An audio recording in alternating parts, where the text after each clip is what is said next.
Hello, and welcome to episode 8 of the White Lightning podcast. I'm your host, Ben Wheeler. I am joined by nobody else today. I am by myself.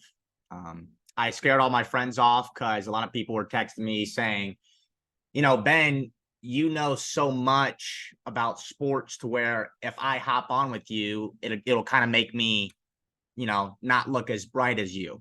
And I say, I know. It's hard knowing this much. So I have to dumb down my knowledge about sports for my friends. So no, I'm just kidding. But I'm going to do this by myself today. I want to do this by myself because it's a really big game on tonight. I'm filming this on Saturday, and I want to get some stuff off my chest before this game because this is really big. This is really, really big. I got some new stuff, new mic, got my fantasy football trophy in the back here. So kind of decked it out a little bit. I'm leveling up. But without further ado, let's do it. So the top story of the day and over the last 2 days was in game 5.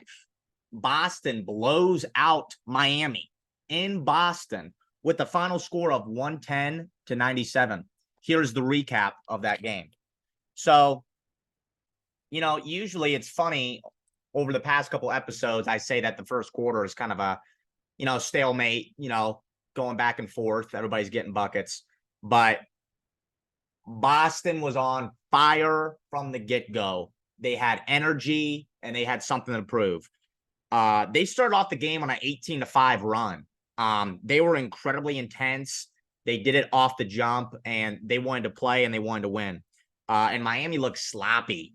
6 turnovers to start the game for them. It was not good. It was not a good showing in the first quarter. But Tatum was hot. He finished with 12 in the first. Derek White, he was hot. He finished off with 11 in the first. And it was a 15-point lead for Boston at the end of the first quarter. The score at the end of the first was 35 Boston, 20 Heat. That's the lowest quarter Miami has had this entire playoffs. So after that, Boston stayed hot and stayed intense, and quarter 1 was foreshadowing of what the whole game was going to look like. This stat completely blew my mind. Was halfway through the second, Miami starters halfway through the second quarter combined for 13 points. So not only was Boston playing with intensity and were on fire, but Miami showed no emotion and just had no energy for them, especially from their starters. They had 10 turnovers in the first half for a team that actually takes care of the ball incredibly well. And Boston was 11 for 24 from 3. And at halftime, the score was 61-44. And to be honest with you, that was the game right there. It was funny. I'm watching with my dad, and something that both of us just said was like, man, it just feels like they're making everything. Just feels like they're absolutely making anything. Anytime Miami made a bucket or two, they came down, made a deep 3. A lot of turnovers for Miami that built even more momentum for Boston. But again, after the game went on, even after halftime, Boston stayed the same. They played incredible defense. There was incredible ball pressure. The MO for the Heat this game was taking care of the ball. It felt like they could not build any momentum because they were constantly turning the ball over. And halfway through the fourth quarter, the game was pretty much over. Final score, Boston 110, Miami 97. And yeah, again, like I told you guys, it was off rip. And all the viewers knew that. Everybody that watched the game, it was immediate. An incredible stat that I saw that was just mind-boggling to me was Boston starters had 91 points. Miami starters had 46. That's the game right there. That's the game. It was incredible. Butler only had 14 points. Bam had 16. He was looking okay. The best players for Miami were the ones off their bench. Some stats for you guys from that game.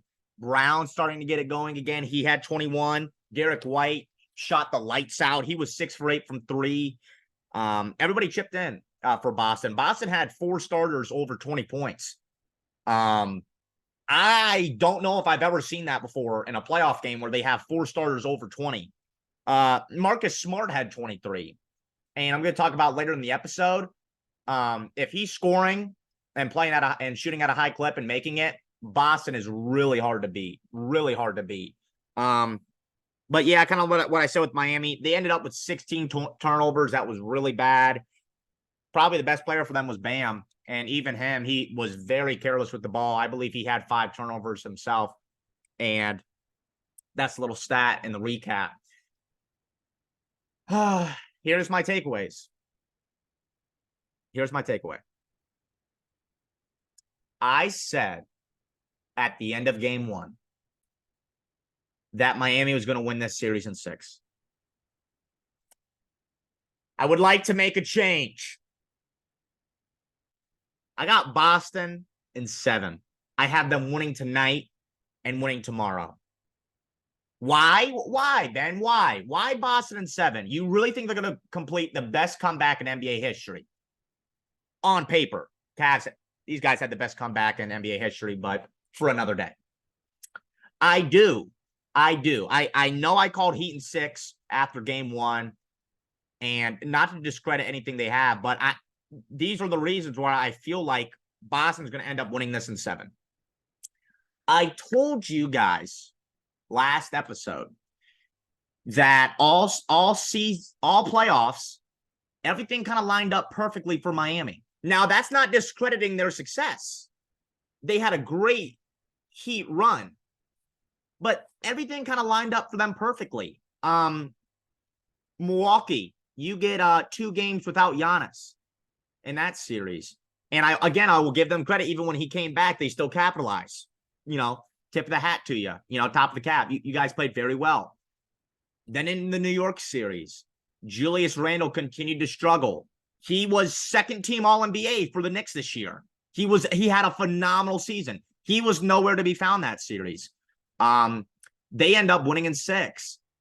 Again, in another side point, after Josh Hart just gets done torching the Cavs, which I still have a very bad taste in my mouth, and I want to vomit after watching that series, he goes cold. So again, top of the hat to you. It is impressive, but I feel like their luck is running out now. I really do feel like the Heat's luck is running out. They took advantage in the beginning of the series of Tatum not having a single point in the 4th quarter till game 4. Jaylen Brown looking weird shooting.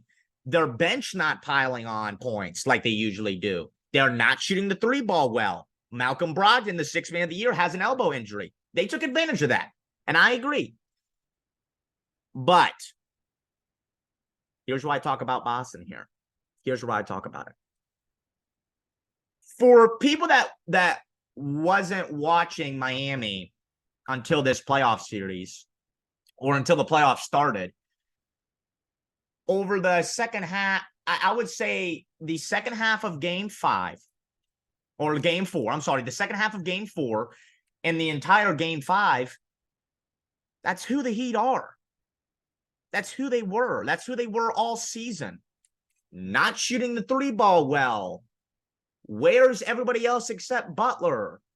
Bam not being aggressive. Bam had a great regular season, but over these playoffs, this is who Boston is. To shift this, for you that think, oh, Boston's just on a heater.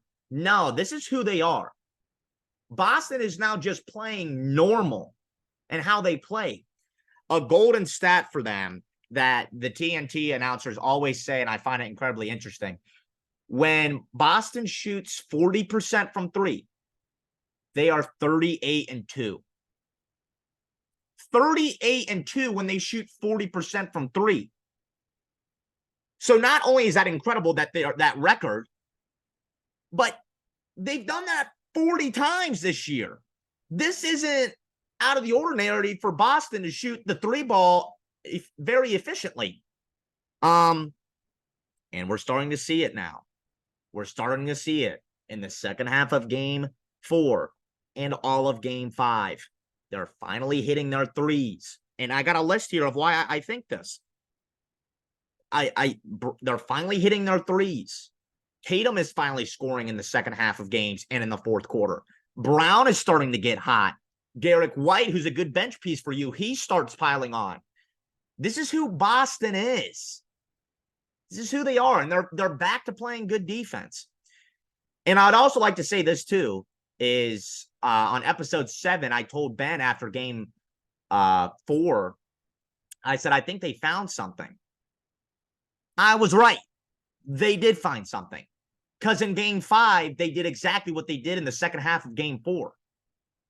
I think they found something, and it showed on game 5. And I'm going to have some people that tell me, oh, it's so easy for you to pick Boston in 7 now after it's 3-2, and they have all the momentum. I have a text. I have a text in my family/sports group chat. And I said, Thursday morning before game 5, I said if Boston blows them out tonight, this was 3-1, by the way. This was 3-1. I said before game 5, if Boston blows them out, which they did, I think they're going to end up winning in 7. I'm going to stand on that. I'm going to stand on that today. I'm going to stand on that on Saturday, which is today, before the game is tonight. I think Boston really, truly does win this in 7. And, I'm saying this because I just have it. It's a completely different Heat team that we've seen, and Boston's playing normal. Charles Barkley had a great point where he said, when Boston's playing their best and the Heat are playing their best, Boston is better. And I totally agree. And I love that point because I think that summarizes it well. And a point that I said last episode with Ben is it's kind of crazy because Boston is the more talented team. Anybody that says otherwise can debate a wall. I don't know if you're watching, or I don't know if you watch basketball a lot, which is fine. But Boston is the more talented team than Miami. I don't know how that's not disputable. So this is why it was so weird that they were down 3-0 to a team that by talent, it's not even close. And again, I just think Boston really found something because they're shooting the 3 ball well. Brown is looking better. Tatum is looking better. You're finally getting something from your bench pieces. Derek White played a great game. And I'll say this too. I thought about this to myself today and yesterday. Smart had 11 in game 4. He had 23 in game 5. If he has 15 to 20 points for them, they are really hard to beat. Really hard to beat. If he has 15 or 20 points tonight in Miami, he's an X factor for them. I really do believe that. Boston has 2 X factors that I want to get in later into the episode. But that's their 2 X factors for them. So this is really, really interesting. This is really, truly interesting. And this is where I would usually ask my guest, I'd say, who do you have winning this series? But it's me today, and I'm telling you what I think. I think Boston wins this in 7. Now, in order for Boston to win this in 7, there's a couple guys on our team, X factors, that need to show up for them tonight and on Memorial Day. I believe that's when the game will take place, if it happens, that need to play well. Number 1 for me is Jaylen Brown. Jaylen Brown. If Boston has any shot to end up completing this comeback, Jaylen Brown has to continue playing well. Up to game 4, he was 39% from the field, 12% from 3, and under 50% from the free throw line. He's a guard. He is a small forward. That is horrible. He's finally playing well for them. In game 4, he had 17. He was 7 for 16. Not as efficient. But then for game 5, he had 21, 9 for 18. Okay, he's starting to get better now. He was 3 for 5 from three. His three-pointer looked a lot better. He looked aggressive. He was getting downhill. And this was such a good point that Ben and I talked about last episode was it completely irritated the crap out of me when Boston got into these phases up to game 4 where it was, okay, we're down. Let's shoot step back threes. Tatum is an incredible 3-level scorer. Brown is a very good 3-level scorer. And over the past 2 games, we're seeing them get downhill. And I think you can thank the wins for them getting downhill and playing aggressive. But with Brown, he has to continue playing well for them. He can't shoot 39% from three from the field. That just can't happen. He cannot shoot 12% from three. That you will lose. You will lose. So he's finally playing better for them. I think another X factor for Boston, I mentioned Marcus Smart because he probably shoots the ball a lot more than viewers think he should, and I agree. I think it's one of those things where it's just, they kind of rely on him for scoring way more than they need to. But again, if he scores 15, 20 for you efficiently when he's not chucking up shots, I don't know if you can beat them. I really don't know if you can beat them. Another X factor for them is Derek White. He had 16 in game 4 and he had 24 in game 5. That's another guy. If he's doing that, it's really hard to beat them. So that's kind of my spiel on Boston. I like why I think they'll win game 6 and game 7. One last rundown. I think they found something. I called it. I think they found something after game 4 in the second half. They looked like a completely different thing. They had some fire under their you-know-what, right? They're playing intense. They're playing incredible defense. They're finally shooting the 3 ball better. Jaylen Brown looks good. Jason Tatum is finally scoring at the end of games. And they're the more talented team. There's 6 reasons for you right there why I think they win it. Now, if Miami does not want to blow this lead, what has to happen for them?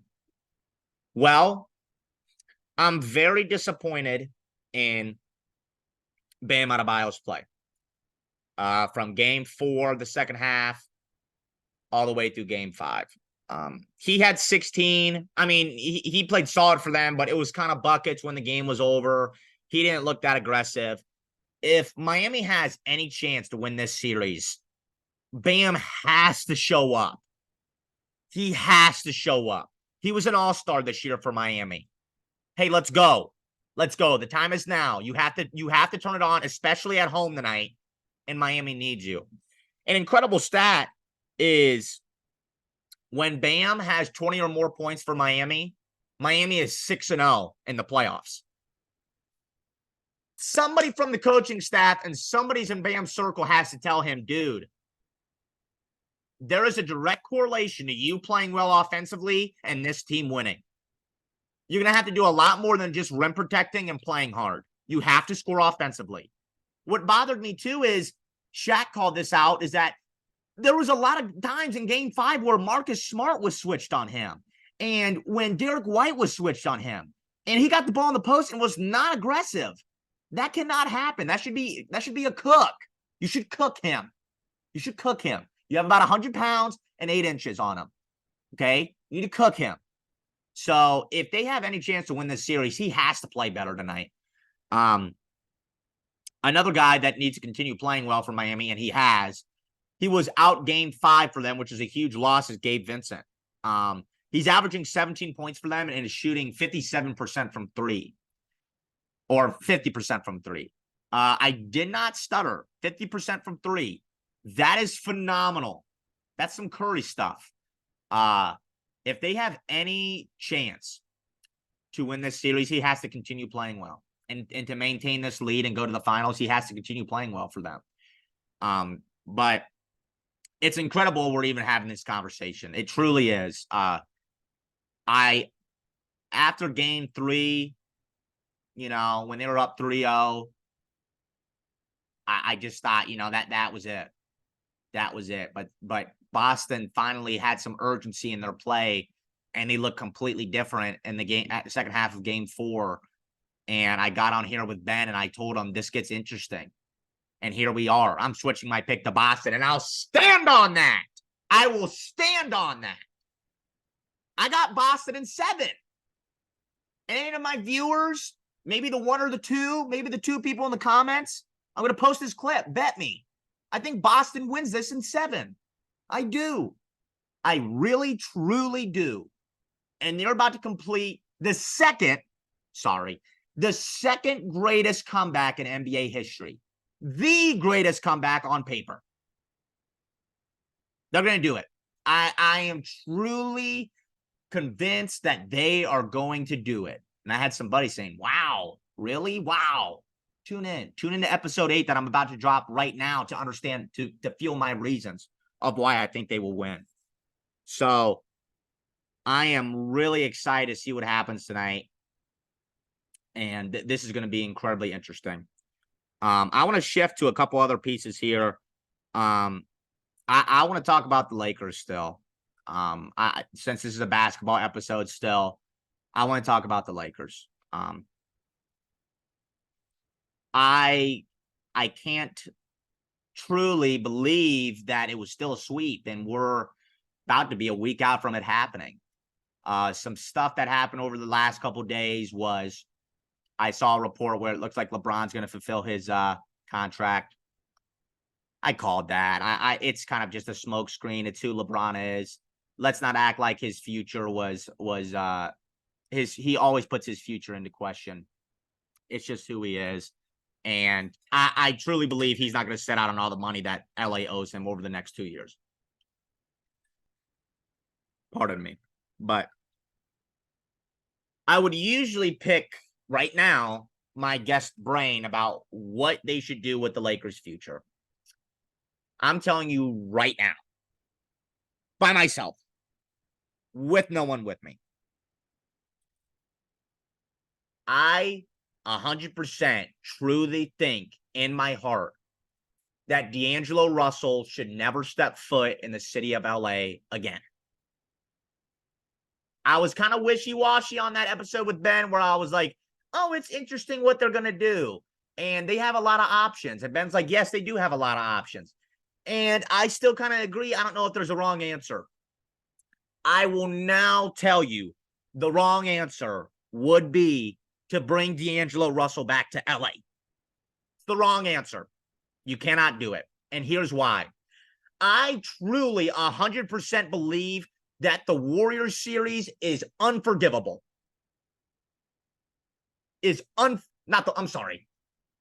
Nuggets series. I'm going to restart this. I truly believe that the Nuggets series, the Western Conference Finals, is truly unforgivable for D'Angelo Russell. I truly believe it is unforgivable. And here's why. He was not only the biggest defensive liability for them, he now cannot score. And it's funny, me and my friend Ethan talk about this. When other guys aren't scoring on that team, like Dennis Schroeder, Austin Reeves, Anthony Davis, when he, sprained his pinky. When they're off offensively, you still leave them in because they're good defenders. They play hard. They're intense. And Anthony Davis, I sometimes question his effort and his commitment to basketball, but you cannot deny his defensive prowess and his presence defensively. When D'Angelo Russell is not hitting shots, he needs to be off the floor. That's the problem. And it's incredible because I remember at the end of the season, there was reports where it was like Rob Pelinka and the Lakers are interested in signing D'Lo to a long-term deal. And me and all my buddies are like, hey, I totally agree. This might be exactly what the Lakers needed from point guard. No more. No more. No more.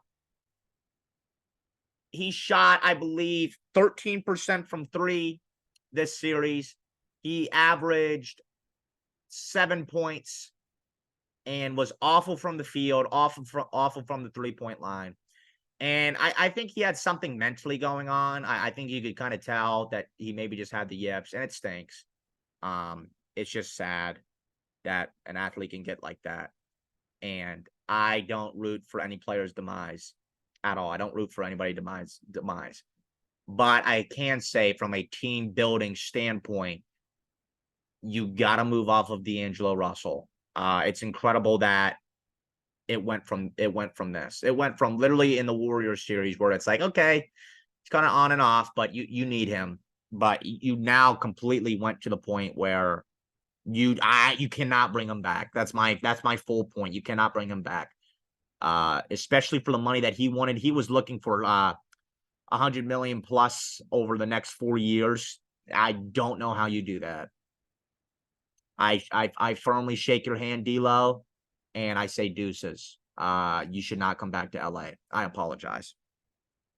But it's gonna be a quick episode today since I'm by myself. There's nothing really more I can talk about. I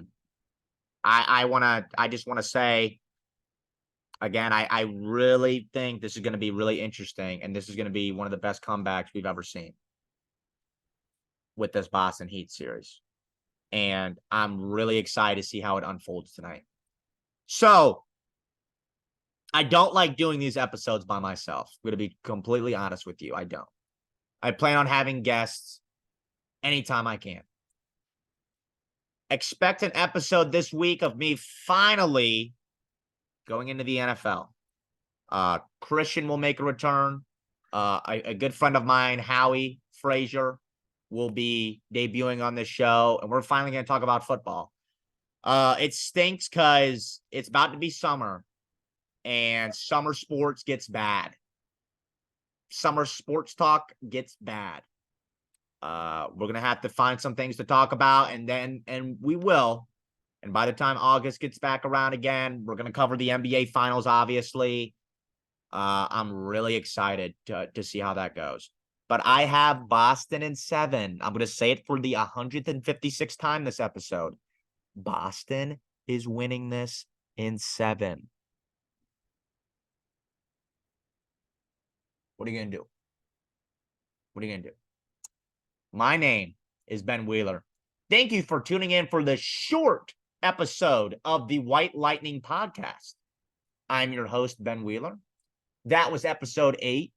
Enjoy your Saturday and enjoy this beautiful Memorial Day weekend. Take care.